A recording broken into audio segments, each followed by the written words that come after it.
बिस्मिल्लाहिर्रहमानिर्रहीम। मुझे कहते हैं अब्दुल्ला खान। आज एक दफा फिर आपकी खिदमत में हाजिर हूँ। आज एक इंटरेस्टेड इंटरव्यू हम करने जा रहे हैं। मेरे साथ इस वक्त जो है पाकिस्तान के नामवर अदाकार और फोक सिंगर जो सुबह खैबर पख्तूनख्वा में एक बहुत बड़ा नाम है, अब तो ओवरऑल पाकिस्तान के अंदर जो है बहुत बड़ा नाम है। इनका ताल्लुक भी है पेशावर से है। मेरी मुराद जनाब जुनैद कमरान सिद्दीकी साहब से। इनसे मजीद गुफ्तगू करेंगे, इनके लाइफ स्टाइल के हवाले से बात करेंगे, कुछ गपशप भी होगी। बहुत शुक्रिया जुनैद साहब, आपने मुझे कीमती वक्त में टाइम दिया। जुनैद साहब, थोड़ा सा बताइएगा अपने बारे में कि आप ये म्यूजिक इंडस्ट्री में किस तरह और कब आए। सबसे पहले तो बहुत बहुत शुक्रिया आपके इनविटेशन का और इतना ज़बरदस्त इंट्रोडक्शन आपने करवाया। यार इंडस्ट्री में मैं कैसे आया ये तो एक बहुत ही लंबी स्टोरी है, लेकिन to cut it short, right from the school मुझे बड़ा शौक था यार। मैं क्योंकि पहले तो अपना आपको जो है ना एक्सप्लोर करना होता है कि वाकई आपकी आवाज़ अच्छी है। नहीं, हर इंसान को अपनी आवाज़ अच्छी ही महसूस होती है। तो अब इसी तरह कॉलेज स्कूल में परफॉर्मेंसेस की और लोगों ने बड़ा अप्रिशिएट किया। फिर आहिस्ता आहिस्ता कुछ ऑर्गेनाइजर्स थे, उन्होंने अप्रोच करना शुरू किया। फिर म्यूजिक सीखना भी एक बहुत बड़ा अमल था। सॉन्ग मेकिंग कैसे होती है, गाना कैसे बनाया जाता है, स्ट्रक्चर कैसे बनाया जाता है, वो जैसे जैसे लोग मिलते गए वो इंफॉर्मेशन मैं गैदर करता गया, वो सारी नॉलेज मैं लेता गया और फिर लोग मिलते गए और कारवां बनता गया। और फिर फाइनली हमें एक बहुत बड़ा अवार्ड मिला, लक्स स्टाइल अवार्ड। हमारा गाना फोक सॉन्ग था, सादा आशना, मायरा खान हुमायूं सईद के साथ फीचर हुआ, जो कि बीइंग अ पठान और being part of Khyber Pakhtunkhwa एक बहुत बड़ी बात है कि इंटरनेशनल मूवी में इतना बड़ा गाना आता है और इतने बड़े लेवल पे उसको स्केल किया जाता है। दुनिया भर में, ऑस्ट्रेलिया में, यूके में, पूरी दुनिया में इस गाने को हाईलाइट किया जाता है। तो बड़ी अच्छी एक अपॉर्चुनिटी थी मेरे लिए ये, और लोगों ने बड़ा पसंद भी किया। तो इसी तरह स्कूल कॉलेज से स्टार्ट करते करते मैंने जो है अपना सफर। जुनैद भाई, आपने जिक्र किया है हुमायूं खान का, मायरा खान का। हमने देखा है गुज़िश्ता महीने जो है बैक चले जाए तो आपने एक उसके साथ परफॉर्मेंस भी की है और एक फिल्म जो थी उस पर भी आप हमें नजर आए। क्या समझते हैं कि जो पठान है, जो सुबह खैबर पख्तूनख्वा के लोग हैं, उसे लाहौर या पंजाब के अंदर क्यों नहीं जगह दी जाती है? यार मैं ये समझता हूं कि इसमें कसूर हमारा भी है। नो ऑफेंस विद एनीवन, लेकिन आर्टिस्ट को जस्ट अच्छा म्यूजिशियन या अच्छा गायक या अच्छा सिंगर होना काफी नहीं है। आई थिंक एजुकेशन जो है बड़ा इसमें एक अहम रोल अदा करती है, क्योंकि आर्टिस्ट जिस तरीके से अपने आप को प्रेजेंट करता है, जिस तरीके से बात करता है, तो फिर ऑब्वियसली लोग फिर उसको प्लेटफॉर्म भी देते हैं और उसकी बात भी मानी जाती है। तो मेरा हमेशा से ये था कि यार पेशावर के आर्टिस्टों को बड़ा निगलेक्ट किया जाता है, तो ये स्टीरियोटाइप टूटना चाहिए। और वो कैसे होगा यार? एजुकेशन के बगैर पॉसिबल नहीं है। एजुकेशन इसलिए भी जरूरी होती है क्योंकि जब आप प्रोफेशनल्स के साथ आप काम करते हैं पेशावर से बाहर पूरी दुनिया में, तो तरह तरह के कॉन्ट्रैक्ट सामने आ जाते हैं, लिखत पढ़त वाले मामला शुरू हो जाते हैं। तो उनकी टर्मिनोलॉजीज को समझना और अपने आप को अच्छे तरीके से प्रेजेंट करना तो एजुकेशन के बगैर इम्पॉसिबल है। तो मैं ये समझता हूं कि ये स्टीरियोटाइप तोड़ने में हम काफी हद तक कामयाब हुए हैं, क्योंकि ये एक गाना जो हमारा आया इतनी बड़ी मूवी में, तो उसके बाद ये सिलसिला चल पड़ा है। अभी मैं रिवील नहीं करना चाहूंगा, लेकिन एक और मूवी भी है आने वाली है, पाकिस्तानी मूवी, जिसमें अगेन जो है मैंने एक ट्यून कंपोज करके उनको दिया, तो वो गाना भी मंजर आम पे आएगा बहुत जल्द। तो आई थिंक ये कॉरिडोर अब ओपन हो चुका है और इंशाल्लाह अब मुझे लगता है कि सिलसिला नहीं रुकेगा। जुनैद भाई, पेशावर के अंदर अगर सुबह खैबर पख्तूनख्वा की अगर बात की तो एक पख्तून जो जितने भी एक्टर्स थे, हमारे सीनियर्स जितने बड़े एक्टर्स थे, वो सिनेमा के अंदर हुआ करते थे। जब भी फिल्म बनती वो सिनेमा में चले जाते थे, सिनेमा के अंदर जो है टिकट्स लेने पड़ते। अब वो चीज नहीं है। पहले ये बता दें, और दूसरी बात ये कि सिनेमा जो है वो खत्म होता जा रहा है। अब बता, मैं ये भी बता दूं कि पेशावर के अंदर सिनेमा खत्म हो गया है। इसकी असल वजह क्या है? अच्छा, सिनेमास का जहां तक ताल्लुक है, मैं चूंकि म्यूजिक के साथ इस चीज को रिलेट करूंगा, ग्लोबली जितना भी आप देखें तो सारा जो मूवीज हैं और जो आपका म्यूजिक है पूरा डिजिटल हो गया है। पहले सीडीज आती थी, एल्बम्स आते थे, वो डिस्ट्रीब्यूटर डिस्ट्रीब्यूट करता था। अब वो सारा काम ऑन वन क्लिक है, डिजिटल हो गया सब। स्पॉटिफाई, आईट्यून्स, एक क्लिक, सोशल मीडिया आपको कुछ डॉलर्स पे करने पड़ते हैं और आपका एक ऑडियो या एक म्यूजिक वीडियो पूरी दुनिया में डिस्ट्रीब्यूट हो जाता है। तो वो सिनेरियो अब चेंज हो गया है। तो उसके साथ एजुकेशन का क्योंकि मैंने जिक्र किया, तो एजुकेशन ये है कि आपको हालात हाजरा से भी बाखबर रखना पड़ता है अपने आप को, यार दुनिया में किस तरह का म्यूजिक हो रहा है, कैसे डिस्ट्रीब्यूशन हो रही है। तो ये तो हो गई एक बात, क्योंकि दुनिया पूरी डिजिटल प्लेटफॉर्म पे आ गई है, नंबर एक। नंबर दूसरी चीज आपने कहा कि सिनेमास का वो नहीं है, तो मैं ये समझता हूं कि लोगों को जुड़ना पड़ेगा, पैसे पूल इन करने पड़ेंगे, इन्वेस्टर्स को सामने आना पड़ेगा।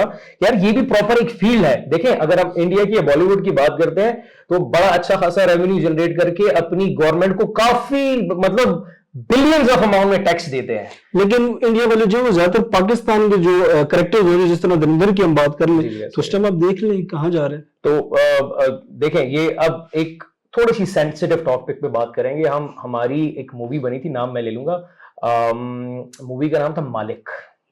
आपने शायद देखी, वो बैन हो गई मूवी क्योंकि उसमें कुछ ऐसे सेंसिटिव इश्यूज थे, तो कुछ हमारी सोसाइटी या हमें इजाजत नहीं दी कि इन सेंसिटिव टॉपिक्स को हम टच करें, जो कि फेयर एनफ, वो ठीक है।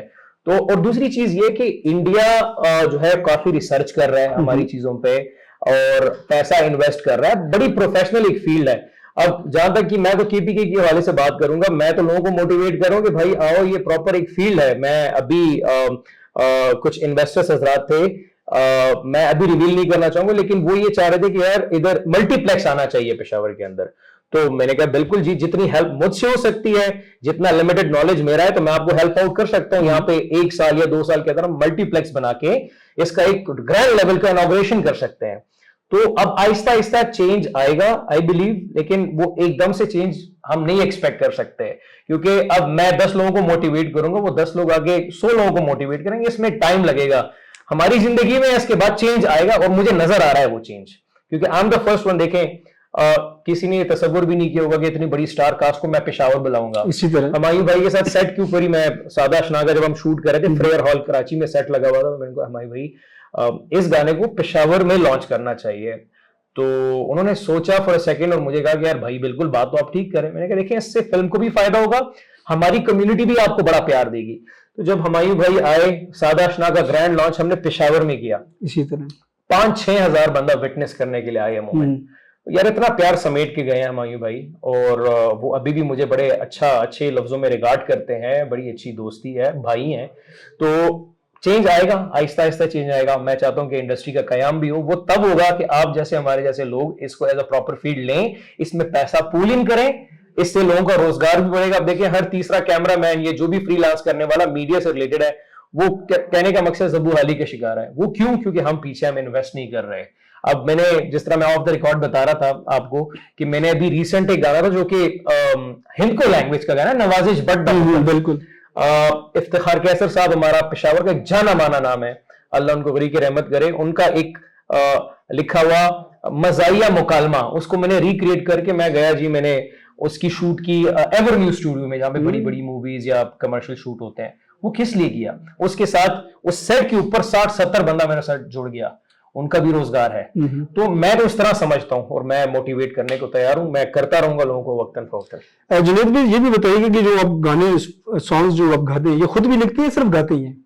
मैं कंपोजिशन खुद करता हूं, मेनली मैं लिखता भी खुद हूं, लेकिन जो पश्तो में हमारे कलाम जो मकबूल हुए हैं ज्यादा, वो बेसिकली रहमान बाबा और गनी खान बाबा, खुशहाल खान खटक, मतलब कहने का मकसद है आपकी लाइफ खत्म हो जाएगी, इनके कलाम नहीं खत्म होंगे। तो इतना ये दे कर गए हुए सोसाइटी को, लेकिन हमारी रिसर्च नहीं है।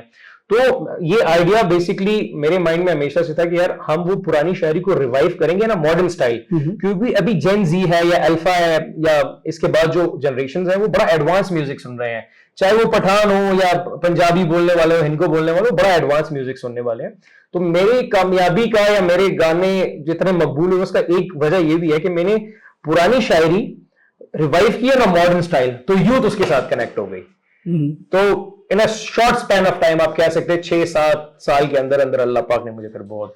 हाँ जुनैद भी, जो कोई भी अगर मीडिया इंडस्ट्री में आता है या अदाकारी में आता है, उनको सबसे बड़ा जो चैलेंज होता है वो किसका होता है? ये चैलेंज तो देखें, बेसिकली मैं यूथ को इसी उसमें मोटिवेट करता हूँ कि भाई आप चांस ना मांगे। मतलब हमारी यूथ का थोड़ा सा ये है कि दिमाग इस तरफ है कि मैं इंडस्ट्री जाऊंगा, चांस मांगूंगा तो मुझे मिल जाएगा। नहीं सर, ये गलत स्ट्रेटेजी। आप अपने लिए प्लेटफॉर्म खुद क्रिएट करें। आजकल तो सोशल मीडिया है सर, अगर आप में टैलेंट है, वो पश्तो में कहते हैं नुअर पगू तो न पटेगी। तो अगर आप में टैलेंट है, आपको कोई नहीं रोक सकता। तो आप अपने लिए प्लेटफॉर्म क्रिएट करें rather than looking for a chance. Number एक चीज। फिर दूसरी चीज ये कि चैलेंजेस तो हर जगह पे है। देखिए मुझे भी बड़े चैलेंजेस थे पहले, ठीक है ना, क्योंकि आई बिलीव कि आपका एक अलग सा शौक है म्यूजिक, आपको पैसा इन्वेस्ट करना पड़ता है, आप माँ बाप से मुतालबा नहीं कर सकते इस शौक के लिए, ठीक है। तो आहिस्ता आहिस्ता जब मैं, क्योंकि मैं रियल स्टेट एक कंपनी भी मैं चला रहा था, साथ साथ मैंने कॉर्पोरेट डीलिंग्स भी की हैं, तो आहिस्ता आहिस्ता आहिस्ता मैंने खुद ही फाइनेंस करना शुरू किया अपने हम प्रोजेक्ट को। पठान लोग हैं, जब हम घर से कोई चीज इसके बारे में मांगते हैं तो उनका जहन किसी और तरफ चला जाता है। तो आप ये भी कह सकते हैं, लेकिन आई बिलीव ये एक अलग सही शौक है आपका ना, मतलब वो हॉबी लगता है माँ बाप को।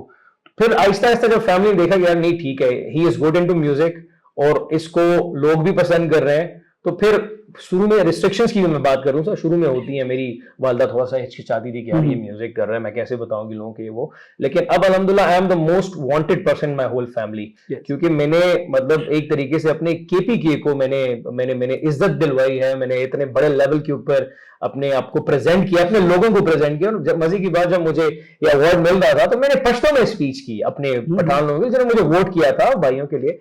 तो आई थिंक बड़ा अच्छा एक्सपीरियंस। दूसरा ये कि फैमिली की तरफ से शुरू में रिस्ट्रिक्शंस, बाद में जो है वो आहिस्ता आहिस्ता खुद ही मेरे साथ जो है यूज्ड टू हो गए। जुनेद भी, इंसान जब पॉपुलर होता है या फेम हासिल करता है उसको सोशल मीडिया के अंदर जो है बहुत ज्यादा ट्रोलिंग का सामना करना पड़ता है। फॉर एग्जांपल अगर कोई भी स्पीच करनी पड़ती है या कुछ चीज बोलना पड़ती है तो आपको बड़ा सोच के वो करना पड़ता है। अगर खुदा ना हो कोई चीज निकल जाए तो उस पर ट्रोलिंग का सामना करना पड़ता है। इस हवाले से जरा बताइएगा कि आप इसको किस तरह मैनेज करते हैं? यार मैं तो कोशिश ये करता हूँ कि थोड़ा कम ही बात करूं, अपनी म्यूजिक के हवाले से ही बात करूं, कोई सेंसिटिव टॉपिक पे या इश्यूज के ऊपर मैं बात ना करूं, क्योंकि एज अ म्यूजिशियन मैं अपनी म्यूजिक के ऊपर ही बात कर सकता हूं। आप शायद आप मुझे फॉलो करते हैं नहीं, मैं इतना ना लाइव आता हूं ना टिकटॉक के ऊपर कोई इतनी रैंडम वीडियोस बनाता हूं, नहीं, मैं हर 5-6 महीने के बाद एक अच्छा बड़े लेवल का म्यूजिक वीडियो मैं लॉन्च करता हूं, उसकी प्रॉपर लॉन्चिंग होती है।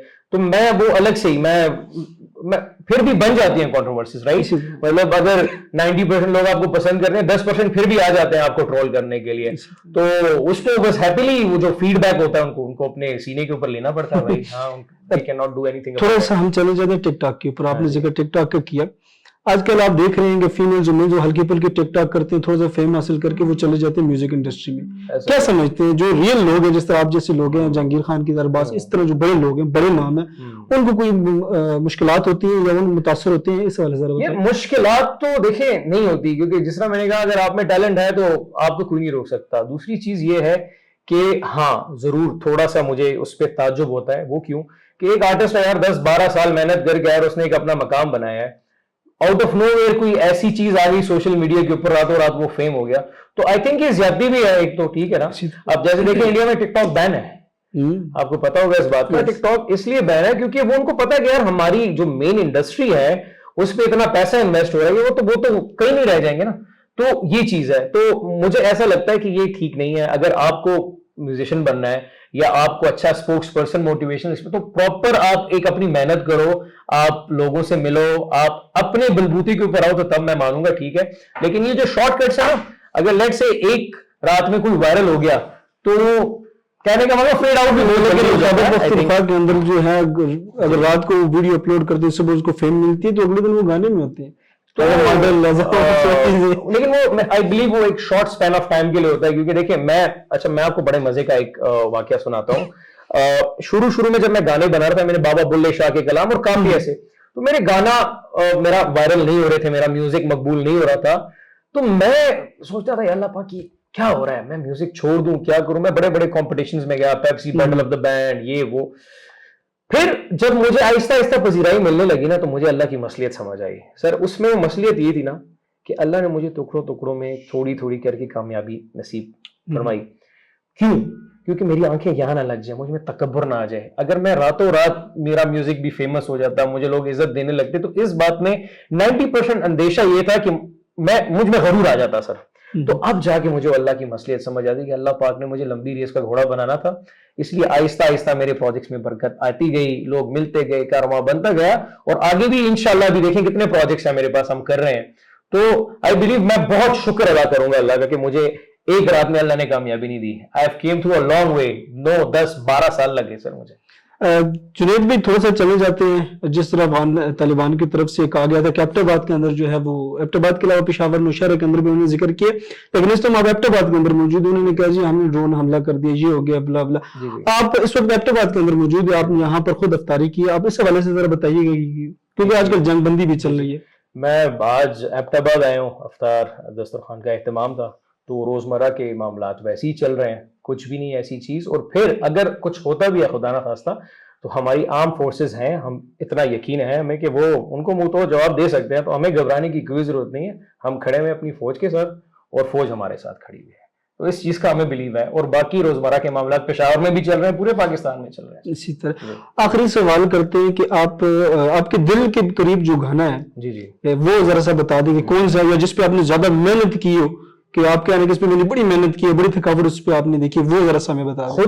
खुद का जो मुझे पसंद है वो, अल्दो के इतना मकबूल नहीं हुआ, वो प्रोजेक्ट पेशावर एक मूवी हमने प्रोड्यूस की थी, उसमें आया था एक गाना, बाबा बुल्ले शाह का एक कलाम, अगर आप कहते हैं तो आपको मैं जरा सा कर दें दो शेर। कहते हैं कि अब पंजाबी आप समझ लेते हैं। इश्क कमोड़ा खा किसे नू यार बनाना औखा, प्यार प्यार ते हर कोई करदा, करके प्यार निभाना औखा, हर कोई दुखा दे हस लेंदा, किसी दा दर्द वंडोना पैंदा, गल्लां नाल रुतबे नहीं बढ़दे, जोगी बेस वटोना पैंदा, इश्क कमाना औखा, किसे नू यार बनाना औखा।